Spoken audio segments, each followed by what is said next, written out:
Hello everyone, कैसे हैं सब लोग। I welcome you all to the PWGC net platform. मैं हूं आपकी लॉ की एजुकेटर तृप्ति।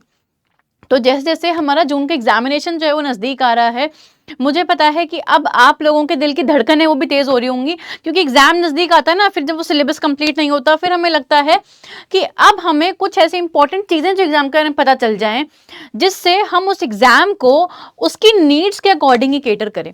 स्टूडेंट्स, हर एग्जामिनेशन जो है उसका अपना एक पैटर्न होता है, उसका अपना एक तरीका होता है, उसके अपने set number of questions, pattern of questions होते हैं जो कि ऊपर नीचे होते रहते हैं, चेंज होते रहते हैं। ठीक है, आज हम लोग बात करने वाले हैं उसी नए पैटर्न के बदलाव के बारे में जो कि अभी यूजीसी नेट के पेपर्स में देखा जा रहा है। ठीक है, अभी कुछ टाइम पीरियड से अगर हम देखें तो काफी नया पैटर्न जो है, नए सेट ऑफ क्वेश्चंस, नए टाइप ऑफ क्वेश्चंस पूछे जाने लगे हैं। जो यूनिट्स कम आती थी पहले वो अब ज्यादा पूछी जाने लगी हैं। तो आज का सेशन जो है ये स्पेसिफिकली उसी चीज के लिए डेडिकेटेड है। इससे आपको हेल्प मिलेगी अपने आने वाले जून के एग्जामिनेशन को बहुत ही अच्छे से प्रिपेयर करने में। तो बिना देरी किए चलते हैं अपन।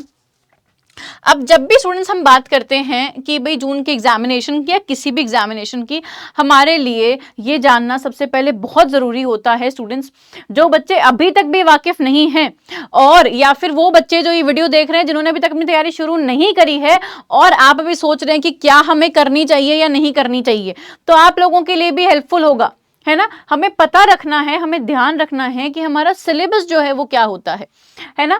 तो अपन ब्रीफ में डिस्कस करेंगे स्टूडेंट्स। सबसे पहले अगर अपन देखें सिलेबस की, so we have 10 units. Now if I talk about total if I talk, तो यूजीसी नेट का जो एग्जामिनेशन है हमारा, जो एक एलिजिबिलिटी टेस्ट होता है for the post of assistant professor in various universities all over the India, है ना। आप असिस्टेंट प्रोफेसर बनने के लिए एलिजिबल हो जाते हैं। तो अब इसमें हम देखें तो पेपर के पैटर्न में हमारे पास दो पेपर आते हैं। We have paper 1, we have paper 2 as well, है ना। पेपर 1 में भी हमारे पास स्टूडेंट्स क्या हैं, 10 यूनिट हैं। ठीक है, और पेपर 2 में भी हमारे पास क्या है, टोटल 10 यूनिट्स ही हैं, है ना। तो हम टोटल मिला के अगर हम देखें, टोटल हमारे पास 20 यूनिट बन जाती हैं। आज हम लोग लेकिन बात करने वाले हैं सिर्फ पेपर 2 जो हमारा सब्जेक्ट स्पेसिफिक होता है लॉ के बारे में, कि लॉ में क्या पैटर्न में बदलाव आया है ना। भाई अभी पेपर 1 तो जनरल रहता है, पेपर 1 तो आपको जनरल रहता है, पेपर 1 तो हर सब्जेक्ट का सेम आता है सिलेबस के अकॉर्डिंग अगर हम देखें तो।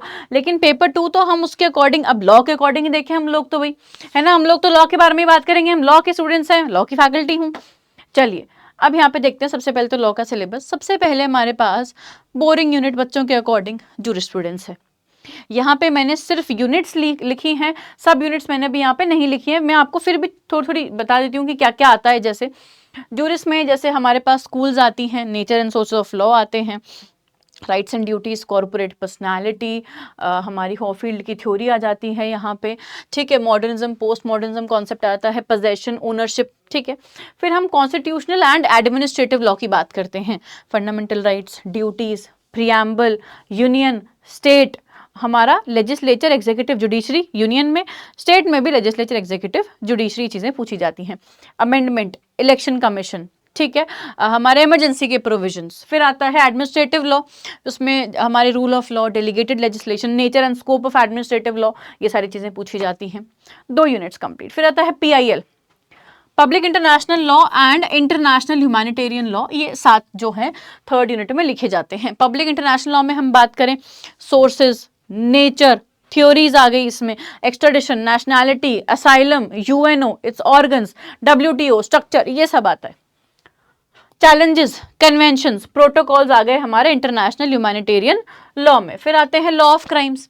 लॉ ऑफ क्राइम्स में क्या आ गया, लॉ ऑफ क्राइम के बेसिक्स आ गए, क्राइम के बेसिक्स आ गए। ठीक है, फिर offences against state, public tranquillity, human body, ठीक है, against women and children, against ये अपना ड्रग एंड ट्रैफिकिंग, ठीक है, काउंटरफीटिंग, ये सारी चीज़ें जो है हमारे क्राइम्स में पूछी जा रही हैं। अटेम्प्ट के प्रोविजन हो गए, हमारे थ्योरीज ऑफ पनिशमेंट हो गई, ये लॉ ऑफ क्राइम्स में आते हैं। चलिए फिर अगर हम बात करें लॉ ऑफ टॉर्ट्स की, तो यहाँ पे स्पेसिफिक टॉर्ट्स तो पूछे ही जाते हैं। वही स्टार्टिंग में जनरल टॉर्ट्स की जो प्रिंसिपल्स होते हैं वो negligence, nuisance, strict liability, absolute liability हो गया हमारा, ट्रेसपास हो गया अपना, असॉल्ट हो गया, बैटरी हो गया, फॉल्स इंप्रिजनमेंट हो गया, नेग्लिजेंस हो गया, ये सब टॉर्ट्स में पूछा जाता है। ठीक है। फिर आते हैं 3 एक्ट्स और हैं जो यहाँ पे पूछे जाते हैं। 3 एक्ट हैं जो टॉर्ट्स में हमसे पूछे जाते हैं। पहला आता है competition, motor vehicle and consumer. ठीक है। फिर आता है कमर्शियल लॉ। कमर्शियल लॉ में हमारे पास इंडियन कॉन्ट्रैक्ट एक्ट कंप्लीट आता है, 1 से लेके हमारे पहले तो 75 सेक्शंस, फिर हमारे 126 से 124 से लेके एकदम लास्ट तक एजेंसी वाले तक सब आते हैं। इसमें भी एक्ट्स भी इंक्लूडेड हैं, ऐसा ही नहीं है। सोगा है, एनआई है, कंपनी है, एलएलपी है, पार्टनरशिप है, ये सब स्पेसिफिक इनके जैसे कंपनीज में डायरेक्टर्स हो गया, मीटिंग्स हो गई, रेजोल्यूशन हो गए, शेयर्स, डिबेंचर्स। ठीक है। हमारे एलएलपी और पार्टनरशिप के बारे में, सोगा के बहुत इंपॉर्टेंट है, एनआई के बारे में पूछा जाता है। चलिए फिर आता है फैमिली लॉ। फैमिली लॉ में भी अगर हम देखें तो 2 तरीके से इसका विभाजन किया गया है, Hindu law and Muslim law. फिर आते हैं इन्वायरमेंट एंड ह्यूमन राइट्स। ठीक है। Environmental law and human rights law एक ही यूनिट में। आप अगर इनमें से एक और निकाल देना, जैसे आईएचएल अलग कर दें, ये अलग कर दें, ये अलग कर दें, तो और सिलेबस बढ़ सकता है, नंबर ऑफ यूनिट्स बढ़ सकती हैं। इन्वायरमेंट में इन्वायरमेंट की सारी जितनी भी अगर हम देखें एक्ट्स हैं उनका स्पेसिफिकली इन्वायरमेंट प्रोटेक्शन एक्ट ज़्यादा पूछा जाता है, बाकी एक्ट बहुत कम पूछे जाते हैं। केस लॉज पूछे जाते हैं, ये अपना इन्वायरमेंट इम्पैक्ट असेसमेंट पूछा जाता है। एचआर की बात करें तो हमारे जितने भी डिक्लेरेशंस हो गए, राइट्स अगेंस्ट डिसेबिलिटीज़ हो गए, वुमेन स्पेशल राइट्स जैसे जो महिलाओं को, बच्चों को मिल रखे हैं, इनके बारे में इंटरनेशनल कन्वेंशंस। ठीक है। हमारा ह्यूमन राइट्स एक्ट जो इंडिया में अभी लागू है, आईपीआर एंड आईटी जितनी भी आईपीआर है, copyright, patent, trademark, designs, geographical indication. ठीक है। फिर आता है हमारे पास आईटी, इसमें स्पेसिफिकली पेनल्टीज और एडजुडिकेशन पूछा जाता है। ठीक है। अच्छा, यहाँ पे एनजीटी के प्रावधान और बायोलॉजिकल डाइवर्सिटी एक्ट के प्रावधान भी पूछे जाते हैं। कंपैरेटिव पब्लिक लॉ में सेपरेशन ऑफ पावर हो गया, जुडिशरी एंड जुडिशियल अकाउंटेबिलिटी हो गया हमारा, हर कंट्री के साथ आप क्या कर रहे हैं, कंपेयर करके यहाँ पे उसको पढ़ रहे हैं। फॉर्म्स ऑफ गवर्नमेंट हो गई, ये हमारा सिलेबस है। अब यहाँ पे हम देखते हैं कि पहले क्या पैटर्न था। पहले की अगर पैटर्न की बात करें तो डायरेक्ट क्वेश्चंस जो हैं स्टूडेंट्स बहुत ही ज्यादा आते थे। ऐसा नहीं है, पहले के पैटर्न और अब के पैटर्न में कुछ सिमिलैरिटीज भी हैं जो मैं आप लोगों को बताऊंगी। तो पहले क्या है, डायरेक्ट क्वेश्चंस बहुत ज्यादा पूछे जाते थे। ठीक है। बहुत ही डायरेक्ट क्वेश्चंस, सीधा सीधा सेक्शन और उसकी नंबरिंग जो है वो पूछी जाती थी। ठीक है। लेकिन अब ये जो पैटर्न है ये चेंज हो गया है। पहले हम देखते हैं कि किस यूनिट से कितने नंबर ऑफ क्वेश्चंस आए हैं, लास्ट 2 साइकिल में ही देखेंगे हम लोग, उससे आप अंदाजा लगा लेना कि आपको किस यूनिट को बहुत ज्यादा फोकस से पढ़ना है। हम यहाँ बात करते हैं सबसे पहले तो दिसंबर और जून में मैक्सिमम क्वेश्चंस की। दिसंबर में मैक्सिमम 23 क्वेश्चन आए थे कॉन्स्टिट्यूशनल एंड एडमिनिस्ट्रेटिव लॉ से, मिनिमम 6 आए थे लॉ ऑफ क्राइम से। यहाँ पे मैक्सिमम 19 फिर से कॉन्स्टिट्यूशन से और मिनिमम टॉर्ट से। यही पैटर्न आप देखेंगे दिसंबर 24 में भी आपको देखने को मिलेगा। कॉन्स्टिट्यूशन से हमेशा मैक्सिमम नंबर ऑफ क्वेश्चंस बनते हैं। ठीक है। मैक्सिमम नंबर ऑफ क्वेश्चंस जो हैं वो कॉन्स्टिट्यूशन से ही बनते हैं। ठीक है। दिसंबर 25 की अगर हम बात करें और सारे टोटल नंबर ऑफ क्वेश्चंस की बात करें, ठीक है, अगर हम यहाँ पे टोटल नंबर ऑफ क्वेश्चंस की बात करें तो जूरिस्प्रूडेंस से 11, कॉन्स्टिट्यूशन से 23, पीआईएल से 6, हमारे पीआईएल से 7, क्राइम से 6, टॉर्ट से 8, कमर्शियल से 11, फैमिली से 8, इन्वायरमेंट से 10 और फिर कंपैरेटिव से 6। जून 25 जूरिस के 6, कॉन्स्टिट्यूशन के 19, बहुत ज्यादा नंबर ऑफ क्वेश्चंस हैं। पीआईएल के 12, क्राइम्स के 8, टॉर्ट्स के 5, कमर्शियल के 9, फैमिली के 12, इन्वायरमेंट एक्ट के 8 क्वेश्चंस, आईपीआर के 11 और कंपैरेटिव पब्लिक लॉ के 10 क्वेश्चंस। ठीक है। अब आप यहाँ पे मुझे देखिए कि अब यहाँ पे अगर मैं आपको बोलूं कि सबसे ज्यादा स्कोरिंग यूनिट पहले मैं आपको बताती हूँ। ठीक है। अगर हम यहाँ पे बात करें most scoring number of questions, जहां पे ऑल्दो कम होंगे बट सारे जो हैं इजी क्वेश्चंस पूछे जाते हैं, तो मोस्ट स्कोरिंग यूनिट जो आपकी है वो है टॉर्ट्स। ठीक है। अब टॉर्ट्स में जैसे नया पैटर्न क्या बदला है, एमवी एक्ट जो है ना और हमारा कंज्यूमर एक्ट, इसमें से ज़्यादा क्वेश्चंस जो हैं पूछे जाने लगे हैं, और इसमें से भी क्या, सबसे ज़्यादा स्टेटमेंट बेस्ड क्वेश्चंस जो हैं वो आ रहे हैं। ठीक है, स्टेटमेंट बेस्ड क्वेश्चंस बहुत ही ज़्यादा पूछे जा रहे हैं अगर हम बात करें मोटर व्हीकल और कंज्यूमर प्रोटेक्शन एक्ट से। ठीक है, फिर अगर हम बात करते हैं, ये वो यूनिट है जिसमें नंबर ऑफ क्वेश्चंस कम आते हैं बट स्कोरिंग होते हैं। फिर नंबर ऑफ क्वेश्चंस जिस यूनिट से सबसे ज्यादा पूछे जाते हैं वो हमारी क्या है, कॉन्स्टिट्यूशन।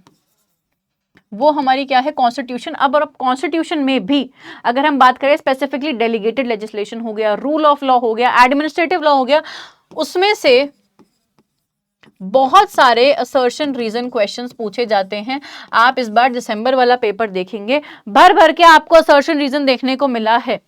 ठीक है, इवन आपको केस लॉज जो हैं, मैं ये सिमिलैरिटी आपको बता रही थी कि केस लॉज की क्रोनोलॉजी पहले भी पूछी जा रही थी, लेकिन अब तो केस लॉज की क्रोनोलॉजी जो है वो बढ़ चुकी है। केस लॉज की जो क्रोनोलॉजी है, ईयर वाइज जो अरेंज करना है, वो बहुत ही ज्यादा इंक्रीज हो गया है अगर हम बात करें स्पेसिफिकली कॉन्स्टिट्यूशन की। ठीक है, आप लोगों को लगता है कि भाई डेट ऑफ इन्फोर्समेंट अब क्या है, एक्ट्स जो हैं, जितने भी एक्ट्स हैं, इन्फोर्समेंट डेट जो है वो भी पूछी जाने लगी है। मैंने क्लास में सब बच्चों को बोल दिया है कि इन्फोर्समेंट डेट याद करके जाना शुरू कर दो। ठीक है, आप देखेंगे एनजीटी एक्ट है ना, उसी की अभी तक 2 बार पूछी जा चुकी है। आप एनजीटी एक्ट देख लीजिए, बायोलॉजिकल डाइवर्सिटी एक्ट करके जाना है आपको, हिंदू मैरिज एक्ट हो गया, ठीक है, protection of human rights act हो गया, Hindu adoptions and maintenance act हमारे पास, Hindu succession act, Hindu minority and guardianship act. ठीक है, we have competition act, Indian contract act, LLP, partnership. सब की डेट ऑफ इन्फोर्समेंट एक पेपर पे लिख के अपने स्टडी रूम में सामने चिपका लो। डेट ऑफ इन्फोर्समेंट जो है वो अब बहुत ज्यादा पूछी जाने लगी है। एक और पैटर्न जो इंक्रीज हुआ है, आप देखेंगे इन्वायरमेंट एक्ट में जो बायोलॉजिकल डाइवर्सिटी वाले क्वेश्चंस, बायोलॉजिकल डाइवर्सिटी एक्ट जो है, उससे हर बार अभी पिछले 3 बार से एक क्वेश्चन पूछा जा रहा है। ठीक है, और स्पेसिफिकली अगर मैं बात करूं सेक्शंस की, पहले ये एक्ट जो है इतना ध्यान में भी नहीं आता था। पहले जो एग्जाम बनाते हैं उनके दिमाग में ये एक्ट रहता भी नहीं था, न्यू पैटर्न आया, बदला, है ना, तो ये एक्ट भी है काफी ज्यादा पूछा जाने लग रहा है अब। ठीक है, और अगर हम बात करें अभी जो क्वेश्चंस का टाइप है, ठीक है, अब अगर आप यहां पे बात करें कि टाइप ऑफ क्वेश्चंस जो देखे जाने लगे हैं यहां पे, हम स्पेसिफिकली अगर बात करें मैच द फॉलोइंग में, मैं मानती हूं अब मैच द फॉलोइंग यूजुअली पहले इजी रहता था, लेकिन अब जैसे आईपीआर में ट्रीटीज आपसे मैच द फॉलोइंग करवाने लगे हैं। ठीक है, उसके ईयर के साथ। ठीक है, फिर अगर हम देखें यहाँ पे बुक्स भी हैं वो मैच द फॉलोइंग में पूछी जा रही हैं। जूरिस्ट जो है, कौन सा जूरिस्ट कौन सी स्कूल का है, ये भी मैच द फॉलोइंग में पूछा जा रहा है। सबसे ज्यादा अगर हम बात करें असर्शन रीजन जो है, सबसे ज्यादा असर्शन रीजन के क्वेश्चंस बन रहे हैं यूनिट 10 से, कंपैरेटिव पब्लिक लॉ से। ठीक है, यूनिट 10 से सबसे ज्यादा असर्शन रीजन क्वेश्चंस जो हैं वो पूछे जा रहे हैं। तो यूनिट 10 को बहुत ही अच्छे से समझना है, रटना नहीं है। समझोगे तभी असर्शन रीजन क्वेश्चंस होंगे, ये वाले क्वेश्चन कभी नहीं होंगे अगर आप उस चीज को समझोगे नहीं तो। और ये समझने वाली चीज ही है, रटने वाली चीज नहीं है। ठीक है ना, क्लियर है। तो असर्शन रीजन क्वेश्चंस जो है, एक हमारा मैच द फॉलोइंग हो गया, दूसरा असर्शन रीजन हो गया, तीसरा तो हम हर बार मैं आपको बोल के ही जाती हूं कि क्रोनोलॉजी, केसेस की क्रोनोलॉजी जो है वो काफी ज्यादा पूछी जाने लगी है। और स्पेसिफिकली ये केस कौन सी यूनिट से आते हैं, कॉन्स्टिट्यूशन से। ठीक है, कॉन्स्टिट्यूशन से सबसे ज्यादा केसेस जो है पूछे जा रहे हैं। अच्छा, चौथा अगर अपन बात करें स्टेटमेंट बेस्ड, आपको 4 स्टेटमेंट दे दिए हैं और उसमें से पूछा जा रहा है कि आपको इसमें से या तो करेक्ट पूछना है, या तो करेक्ट बताना है, या फिर नॉट करेक्ट। ठीक है, या फिर नॉट करेक्ट। तो ये जो टाइप ऑफ क्वेश्चंस हैं ये अभी काफी ज्यादा जो है स्टूडेंट्स बढ़ गए हैं, मान लो जा नहीं रहे हैं, बढ़ गए हैं। ठीक है, तो आप अब यहाँ पे देखो कि क्या आप खुद यहाँ पे फिगर आउट नहीं कर पा रहे हो कि आपको सबसे ज्यादा, अच्छा क्राइम्स में से 8, यहाँ पे क्राइम्स में से 6, आप देखो इन्वायरमेंट में यहाँ पे 8 और यहाँ पे 10 क्वेश्चंस पूछे गए। इवन आईपीआर में 10 और 11, आईपीआर एंड आईटी लॉ दोनों में हर बार 10-11 क्वेश्चंस जो है पूछे जाने लगे हैं। 10 into 2 20 मार्क्स आपके आईपीआर ले रहा है, 20 मार्क्स। ये पैटर्न बदला ही है, पहले आईपीआर से इतने क्वेश्चंस नहीं पूछे जाते थे, बहुत इजी पूछे जाते थे। अब complex questions, new treaties according to the year, कौन सी ट्रीटी कब आई, किस पे लागू होती है, बहुत सारी चीजें जो है यहाँ पे आईपीआर से पूछी जाने लगी हैं, है ना। तो ये जो पैटर्न का बदलाव हमें देखने को मिला है, ये हमारे लिए जानना बहुत इंपॉर्टेंट था। क्यों? ताकि हमें पता चले कि हम जो है अपनी एनर्जी कौन सी यूनिट को दें, और हमें अब ज्यादा से ज्यादा क्वेश्चन जो है प्रैक्टिस करने की जरूरत है। आप बोलते हो कितने ईयर के पीवाईक्यू, मैं कहूंगी कि उल्टा चलना, दिसंबर जून, फिर दिसंबर जून, फिर दिसंबर जून। 2019 से मत चलना, वरना दिक्कत होगी, क्योंकि पैटर्न सिलेबस वहां से बदला, पर पैटर्न अभी और धीरे धीरे हर बार बदल रहा है, हर साइकिल में पैटर्न जो है चेंज हो रहा है। ठीक है, एलएलपी पार्टनरशिप हर बार एक क्वेश्चन आ रहा है। ठीक है, आप यहाँ पे देखें एलएलपी एंड पार्टनरशिप पिछले 3 बार से तो आप उठा के देख सकते हैं कि एक क्वेश्चन पक्का पूछा जा रहा है। ठीक है, एक क्वेश्चन पक्का पूछा जा रहा है। क्राइम्स में बहुत ऐसी चीजें हैं जो बहुत इजी भी हैं और हम कर भी लेते हैं। आप आईपीसी और बीएनएस में फंसे हुए हो, क्राइम्स में मैं बता रही हूँ, उससे ज्यादा स्कोरिंग जो चीजें हैं वो यहाँ पे नंबर दे जाती हैं। ठीक है, इवन कंपैरेटिव को आप थोड़ा सा अब ऊपर रखना शुरू कर दो, कंपैरेटिव हो गया। जूरिस्प्रूडेंस चलो ठीक है, आप देखिए यहाँ पे 11 आए थे, यहाँ पे 6 क्वेश्चंस आए थे, इसमें से कुछ टफ भी थे, कुछ इजी भी थे, it was a mix and match. Constitution I think कि बहुत ऐसा 1-2 क्वेश्चन होंगे जो डिफिकल्ट होंगे, यहाँ पे भी 1-2 क्वेश्चन होंगे जो डिफिकल्ट होंगे, वेरी इजी क्वेश्चंस, है ना। लेकिन वही क्या, क्रोनोलॉजी याद होनी चाहिए, हमें कॉन्सेप्ट क्लियर होना चाहिए, बेसिक स्ट्रक्चर डॉक्ट्रिन के बारे में अच्छे से पता होना चाहिए, ये सारी चीजें, है ना। सो स्टूडेंट्स, ये अपना जो एक नया पैटर्न है जो हमें देखने को मिला है ना। इससे पहले मैंने आप लोगों के लिए टॉप 10 टॉपिक्स भी ऐसे बनाए हैं जिसमें से जो आपको इस बार पक्का से करके जाने हैं। ठीक है, आपको वो वीडियो जो है पीडब्ल्यू के चैनल पे मिल जाएगी, तो प्लीज उसे भी देखना।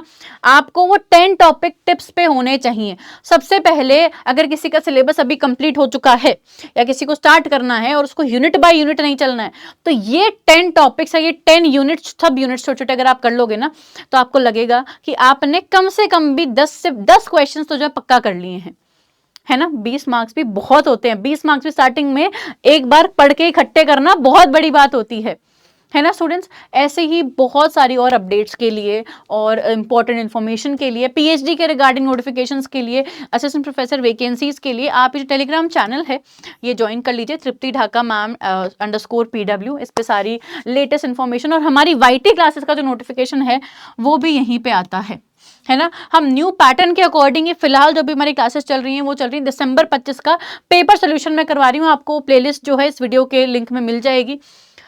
हमारी क्लासेस जो हैं वो Tuesday, Wednesday, Friday and Saturday होती हैं डेली एट 2 PM। ठीक है, डेली 2 PM पे हमारी क्लास होती है, Tuesday, Wednesday, Friday and Saturday. ठीक है, एक दिन थर्सडे और मंडे को हमारी क्लास नहीं होती है, बाकी 4 दिन हमारी क्लास होती है। प्लीज मेक श्योर कि वो दिसंबर वाला पेपर आप पक्का से सॉल्व कर लें, है ना। चलिए स्टूडेंट्स, आज के लिए इतना ही। आई होप ये सेशन आप लोगों के लिए हेल्पफुल रहा होगा और मिलते हैं एक और ऐसे अच्छे सेशन के साथ। आज के लिए इतना ही। Thank you so much, bye bye, see you all, take care.